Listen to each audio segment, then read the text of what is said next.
కార్డులు ఏదైతే ఎలక్ట్రానిక్ కార్డుల జోరు పెరుగుతుంది. ఈ నేపథ్యంలో కొత్తగా కనుక చూసుకున్నట్టయితే 2.5 లక్షల టాటా కార్డులు దేశవ్యాప్తంగా 2 లక్షలకు పైగా ఛార్జింగ్ పాయింట్లు కూడా పెరిగినాయి. అలాగే నెక్స్ట్ మరొక అంశం చూసుకుందాం. జనవరి 31లోగా ప్రభుత్వ శాఖల్లో ఈ ఫైలింగ్. ఇక ఫైళ్లు పెట్టుకొని తిరగొద్దు, ఉన్నతాధికారుల సమీక్షలో సీఎం రేవంత్. నేడు కొడంగల్కు సీఎం రేవంత్. ప్రధానంగా చూసుకున్నట్టయితే జనవరి 31లోగా ప్రభుత్వ శాఖలో ఈ ఫైలింగ్ చేపట్టనున్నట్లుగా తెలుస్తుంది. ఇక ఫైళ్లు పట్టుకొని తిరగాల్సిన అవసరం లేదని, అలాగే ఉన్నతాధికారుల సమీక్షలో ఈ నేపథ్యంలో సీఎం రేవంత్ రెడ్డి వ్యాఖ్యానించడం జరిగింది.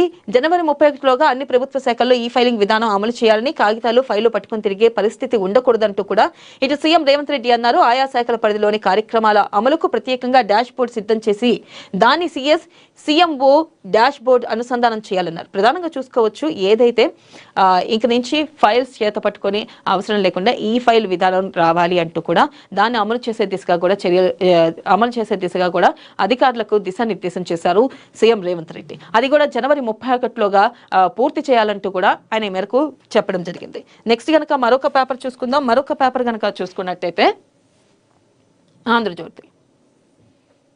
హీరోయిన్లు డ్రెస్సింగ్ సెన్స్ పాటించాలి. ఓ సినిమా ప్రీ రిలీజ్ లో నటుడు శివాజీ వ్యాఖ్యలు. పలువురు సినీ ప్రముఖుల అభ్యంతరం.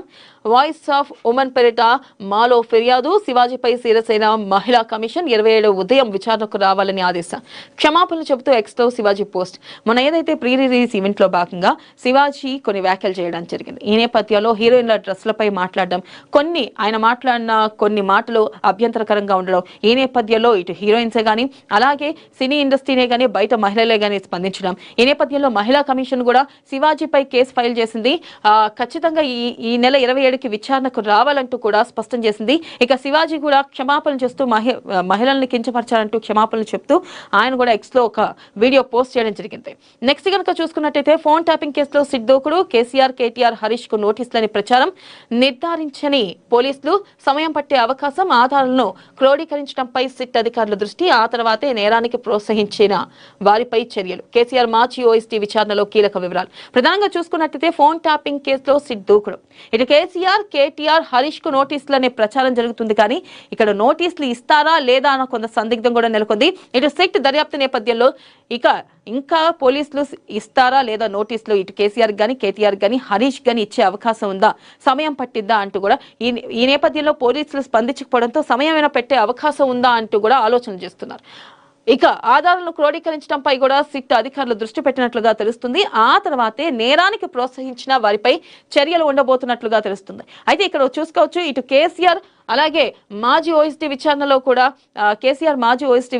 కీలక విషయాలు బయటకు వచ్చాయి. ఈ నేపథ్యంలో ఒకవేళ కేసీఆర్ కేటీఆర్ హరీష్ కి నోటీసులు ఇచ్చే అవకాశం ఉందా ఫోన్ ట్యాపింగ్ విషయంలో? ఒకవేళ ఇస్తే ఎప్పటిలోగా ఇచ్చే అవకాశం ఉంది? అసెంబ్లీ తర్వాత ఇచ్చే అవకాశం ఉందా? ఆ తర్వాత దర్యాప్తు చేయనున్న ఆ తర్వాత వారిని నోటీసులు ఇవ్వనున్నారా అని కొంతమేర సందిగ్ధం నెలకొంది. కానీ ఇంతవరకు దీనిపై పోలీసులు పూర్తి క్లారిటీ ఇవ్వలేదు. ఇస్తారా ఇవ్వరా అన్నది మాత్రం కొంతమేర సందిగ్ధం నెలకొంది. అయితే ఇస్తే ఎప్పుడు ఇస్తారనేది కూడా కొంతమేర సందిగ్ధం నెలకొంది. డీటీసీ ఆస్తులు 200 కోట్లు. Mahabubnagar deputy transport commissioner నివాసాల్లో ఏసీబీ సోదాలు. 41 ఎకరాల భూములు, కిలో బంగారు ఆభరణాలు ఉన్నట్లు గుర్తింపు. నిజామాబాద్ లో హోటల్లో 50% వాటా, 3000 గజాల వాణిజ్య స్థలం, 2 ఫ్లాట్లు, బ్యాంక్ ఖాతాలో 1.37 కోట్ల నగదు. ఆదాయానికి మించిన ఆస్తుల కేసులో కిషన్ నాయక్ అరెస్ట్. ప్రధానంగా చూసుకున్నట్టయితే డీటీసీ ఆస్తులు 200 కోట్లు ఉన్నట్లుగా తెలుస్తుంది. Mahabubnagar deputy transport commissioner నివాసాల్లో ఏసీబీ సోదాలు చేయడం జరిగింది. ఈ నేపథ్యంలో దాదాపుగా 41 ఎకరాల భూములు, వాటి దస్తావేజులు, కిలో బంగారం కూడా బయటపడినట్లుగా తెలుస్తుంది. నెక్స్ట్ కనుక చూసుకున్నట్టయితే ప్రభుత్వ విధానాల అమలులో వ్యక్తిగత ఇష్టాలను సహించాం. సంక్షేమ పథకాలను పారదర్శకంగా అమలు చేయాలి. బాగా పనిచేస్తే గౌరవిస్తాం, లేకపోతే ఎంత పెద్ద హోదాలో ఉన్నా ఊరుకో. పనితీరులో మార్పు రాకపోయినా నిర్లక్ష్యంగా వ్యవహరించిన కఠిన చర్యలే. ఇక పనితీరును 3 నెలలకోసారి నేనే సమీక్షిస్తా. ఐఏఎస్లు 10 రోజులకోసారి క్షేత్రస్థాయికి వెళ్లాలి. కొనుగోలుకు కేంద్రీకృత విధానం ఉండాలి. అన్ని శాఖల పరిధిలో డాష్ బోర్డ్, ఈ ఫైలింగ్, పెట్టుబడులు, గ్రౌండింగ్, పురోగతిపై సమీక్షించాలి. కేంద్రం నుంచి నిధులు తెచ్చుకోవాలి. ఆరోగ్యశ్రీ పరిధిలోకి మెడికల్ కాలేజ్ ఆసుపత్రులు, ప్రభుత్వ విభాగాల ఉన్నతాధికారులతో సీఎం.